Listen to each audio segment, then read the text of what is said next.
BMW unveiled its Motorrad Vision Next 100 concept motorcycle today in Los Angeles, one of a series of concept vehicles from the various BMW Group brands that imagines what transportation will be like in about 30 years.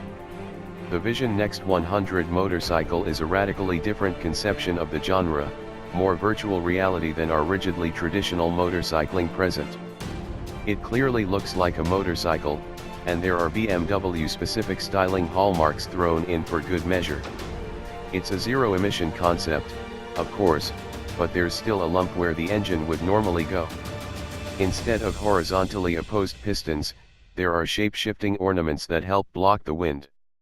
The Vision Next 100 concepts from Mini, Rolls-Royce, and BMW have been as sci-fi as automotive futurism gets, with the Rolls being particularly radical from an aesthetic perspective.